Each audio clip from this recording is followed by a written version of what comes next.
kami meminta keadilan terhadap pendapatan kami. Sejak tahun 2012 sampai dengan saat ini tidak naik-naik, Pak. Baik gaji pokok maupun tunjangan jabatan. Sehingga kami bekerja pada saat ini digaji dengan gaji 12 tahun yang lalu. Menurut pendapat kami, ini sangat menzalimin kami. Kenapa sangat menzalimin kami?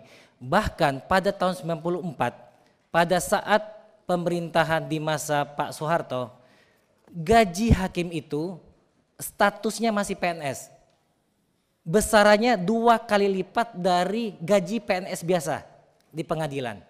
Tapi saat ini gaji kami dilampauin oleh jabatan-jabatan tertentu PNS di Satker kami. Itu sangat mengecewakan bagi kami. Kenapa?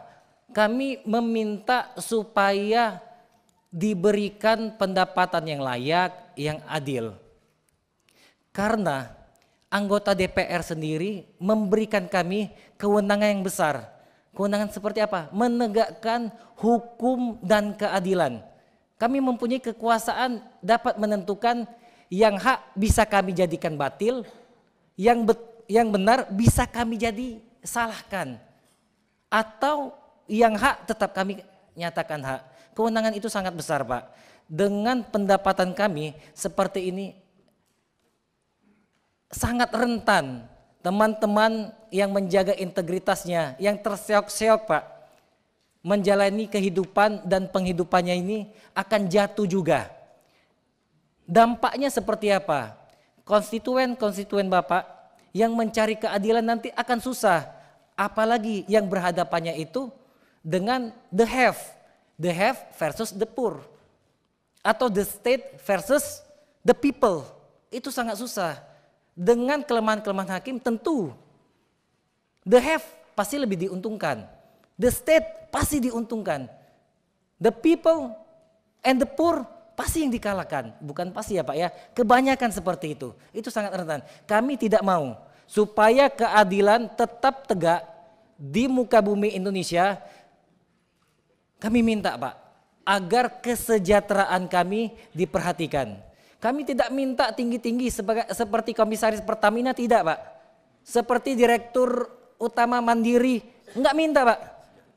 Untuk sejahtera kami, kelayakan hidup. Gaji kami saat ini itu bisa jadi kayak uang jajan Rafathar 3 hari. Rafathar itu anak selebgram, anak artis Raffi Ahmad. Bisa sih seperti itu. Sedangkan kami punya tanggungan anak istri, belum lagi punya tanggungan orang tua dan lain sebagainya. Masalah pendapatan kami itu di sana. Belum lagi masalah keamanan Pak. Sebagai pemberitahuan, mungkin Pak Dekgam mengetahui peristiwa ini. Dulu di Aceh Pak, salah satu di Aceh, teman-teman kami itu mengadili Pak. Mengadili perkara tentang pembunuhan Pak. Pembunuhan. Yang melibatkan orang yang mempunyai kekuasaan di sana. Lalu terdakwa itu disinyalir ya Pak ya, dengan orang yang diutusnya datang ke rumah hakim untuk bertemu dengan anak istri hakim. Pasti Pak Dekgam nanti dikasih tahu. Seperti apa? Kami nggak punya keamanan, anak istri kami terancam jiwanya Pak.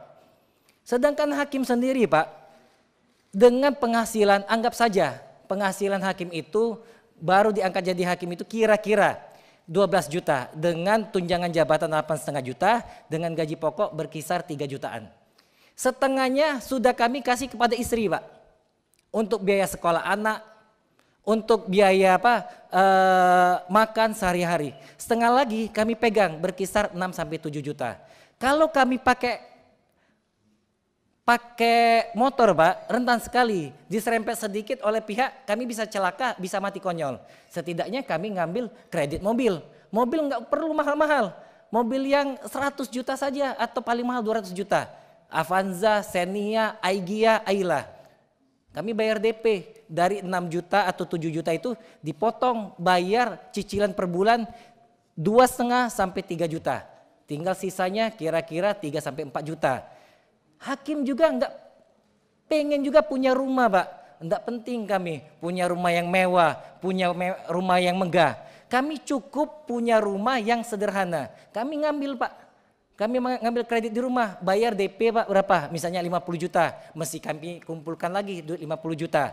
Bayar per bulan 2,5 juta. Habis Pak gaji kami.